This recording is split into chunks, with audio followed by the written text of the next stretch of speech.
I never thought of you as my mother. You just wanted to hog all of Dad's inheritance for yourself."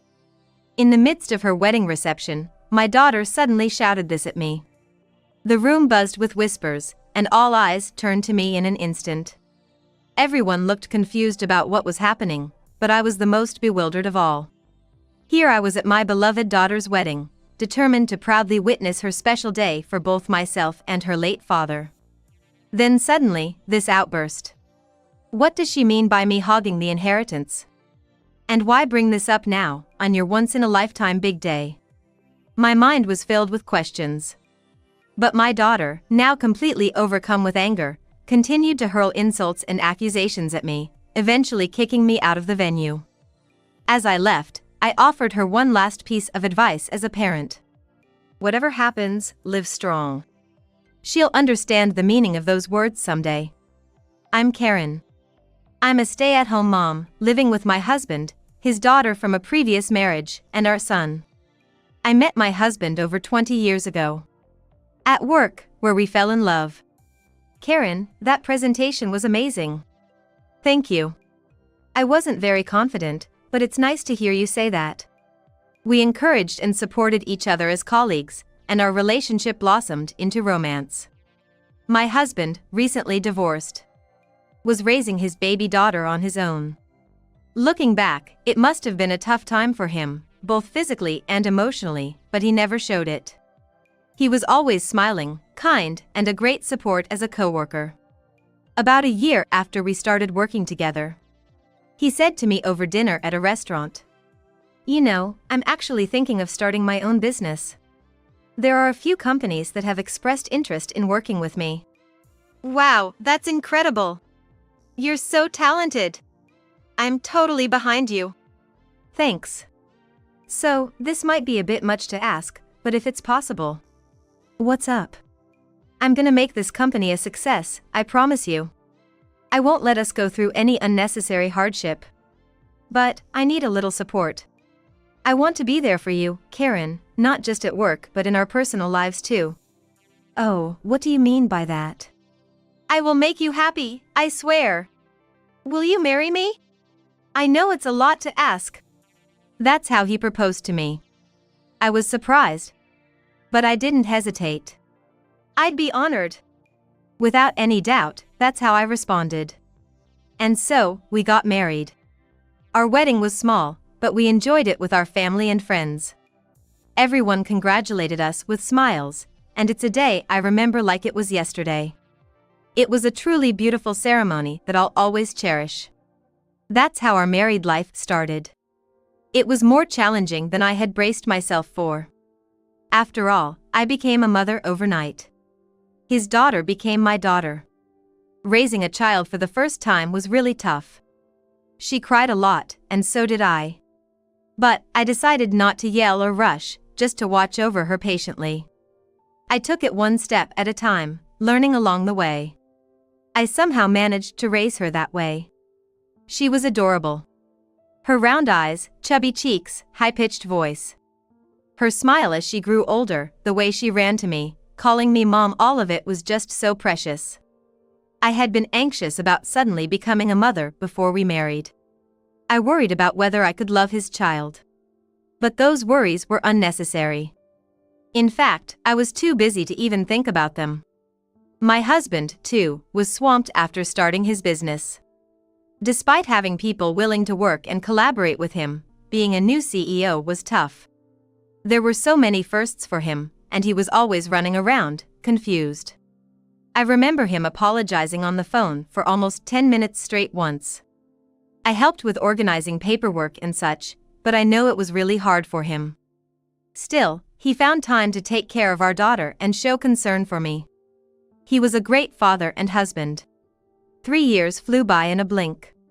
His business finally started to stabilize. It had grown quite a bit from the beginning. His promise of not letting us suffer was finally becoming a reality. And then, our son was born. He was a younger brother to our daughter.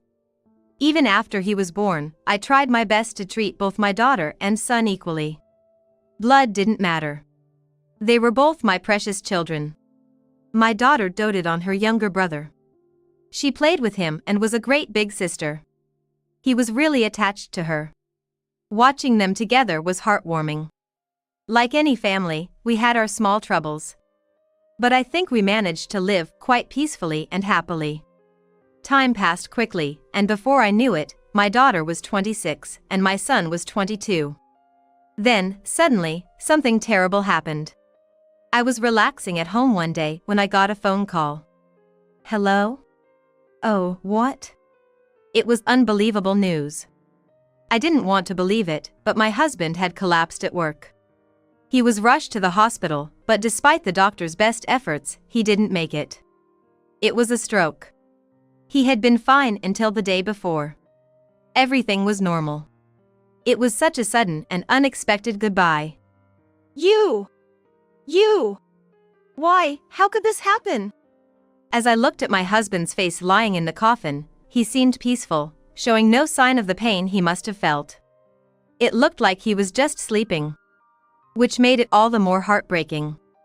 I couldn't even say goodbye, and the pain was so great that I couldn't cry. Still, somehow, I managed to pull myself together and handled the funeral arrangements. Our son, who always tried to act tough, clearly loved his father dearly. The image of him, head bowed and tears flowing, is still vivid in my memory. But there was something off about my daughter. It's normal to be upset at your father's death, but this felt different. She didn't shed a tear or speak a word to me. She would help with funeral preparations if asked, but something was just not right. At that time, I was too overwhelmed and interpreted her behavior as her own way of expressing grief. Despite everything, I managed to say my farewells to my husband in my own way. Gradually, I started going back to work and returning to normal life. A few months later, my daughter's wedding took place.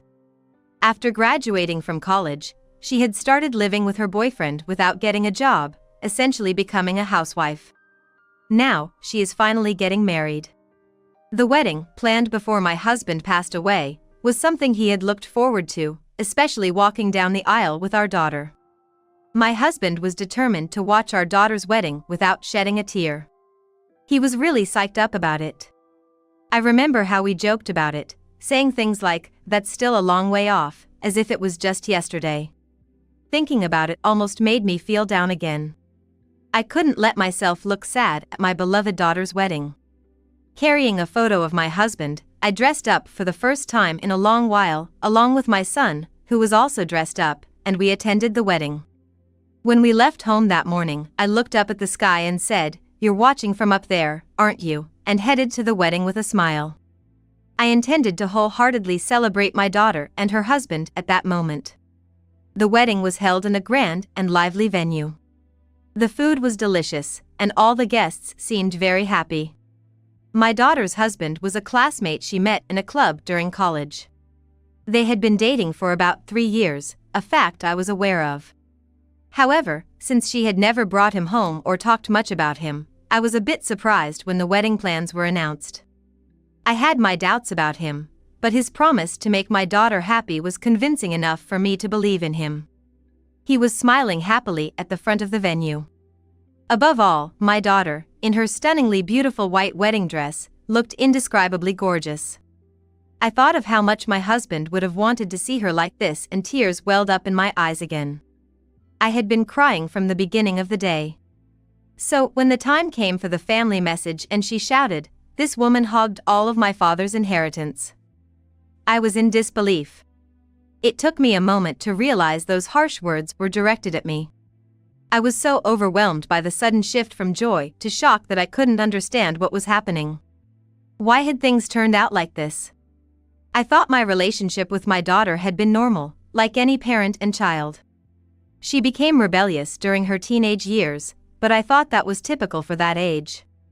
Looking back, I realized that she started distancing herself from me around the time she began dating her future husband in college. But I thought that was just her growing up, and I was happy for her.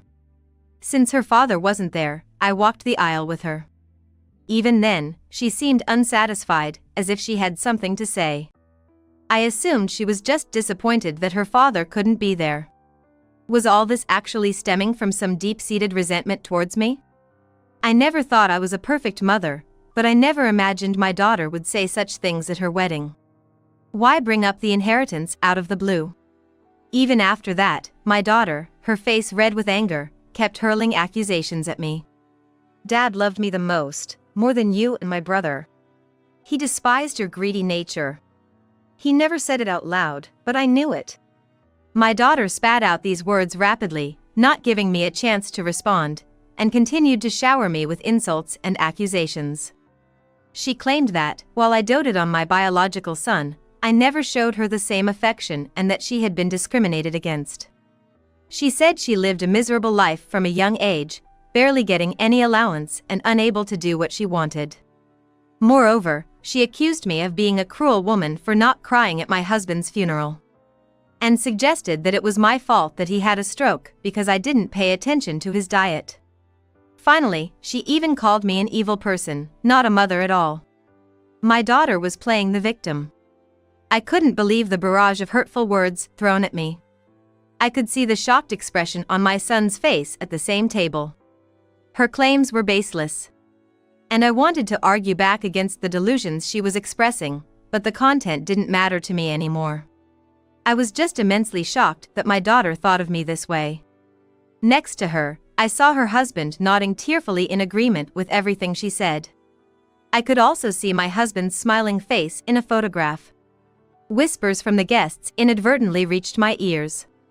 They were all looking at me. I could hear words of sympathy for my daughter, and, at the same time, words of blame directed at me. But there were also voices saying they couldn't believe I would do such things, wondering what had gotten into my daughter. The staff of the venue, disturbed by the sudden commotion, rushed over to try to stop my daughter and calm the guests. The atmosphere of celebration had completely disappeared. Watching my daughter show such hostility towards me, I wondered if she really was the daughter I had raised. Was this some kind of prank? No, such an unpleasant prank couldn't exist. Then it must be reality. Was my daughter misunderstanding something? Or had she been brainwashed? These desperate thoughts crossed my mind, but when I saw my daughter relishing in my sorrow, I knew something had ended inside me. Finally, she marched up to me from the main table, pointed her finger at me, and loudly declared she was cutting ties with me. I had no energy left to argue back. I felt drained, wondering what all the days of treating her as family had been for. I decided to say one last thing to her as a parent. Understood. Whatever happens, keep going strong. With a triumphant look, my daughter turned her back on me, and I walked away alone, heavy-hearted. Soon, I heard footsteps hurrying after me. It was my son. Mom, is it okay? Just letting sis say all that? As far as I've seen, neither you nor Dad ever treated us differently. My usually gentle son was unusually angry. Yes, I know. Honestly, it was quite a shock. But it's her choice, so we have to accept it. But this is just... My son, overwhelmed with anger, seemed on the verge of tears. It's okay. We should respect her wishes. She has her life, and we have ours. Comforting my son, we headed home together. Today's events were a hard pill to swallow, but I had things I needed to do, given the situation. I had to let my daughter know the reality of things. Just a few days after the declaration of disownment. It happened early one morning. I was awakened by the incessant ringing of the doorbell. The sound was annoying, but I checked the monitor. As expected, it showed who I thought it would. As soon as I opened the door, my daughter burst in, frantic. Mom! What's going on? My husband lost his job. He was working so hard, why? My daughter, yelling in the doorway without even a morning greeting, appeared to have rushed over without even putting on makeup. You didn't know, did you? Know what? Let me explain everything. Out of a final act of kindness, I decided to tell my daughter everything. Her husband had been working at the company my husband and I ran since they were dating. He met my daughter in a college club and joined our company as a part-time worker through her recommendation. After graduating, he continued working as a contract employee. How's your daughter's boyfriend doing at work? Well, honestly, he's struggling a bit. We've tried different coaching methods, but my daughter's husband was utterly incompetent at his job. Looking back, my husband and I might have been too lenient, but he was our daughter's boyfriend, so we gave him special attention. Especially my husband, who seriously considered how to make him more efficient at work and even tried to improve the training methods for him. However, no matter what, my daughter's husband just couldn't produce results. Worse, his work attitude was poor. He showed no respect to my husband, the president of the company. He was often late and would click his tongue in disapproval if something didn't suit him. Still, my husband believed in him, saying, "He's the man our daughter chose, so surely," and continued to support them both wholeheartedly. Honestly, I was increasingly frustrated with my daughter's husband, who showed no intention of meeting my husband's expectations. But I held my tongue, respecting my husband's wishes. Then, my husband passed away. Our company was run with my husband as the president and me as the vice president. We both had a complete understanding of each other's job roles, so there were no issues in taking over after his death. A few days after the funeral, I was officially appointed as the president with the board's approval.